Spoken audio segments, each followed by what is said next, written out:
Перед началом спектакля звучат поздравления в адрес инвалидов. Особо отличившимся в этом году предусмотрены памятные подарки, дипломы и ценные призы.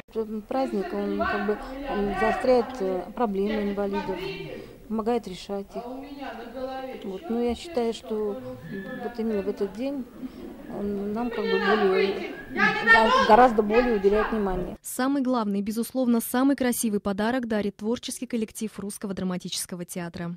Говорят, что мужская дружба, она такая сильная, а я вот считаю, что женская дружба намного сильнее. И если бы у меня было два огромных, сильных, умных мужика, я бы одного подарил бы тебе, Алёна. Мы довольно часто посещаем театр, потому что здесь предусмотрены пандусы и другие удобства, говорят инвалиды-колясочники. Руководство театра позаботилось и о людях с нарушениями слуха. Речь артистов на языке жестов передает сурдопереводчик.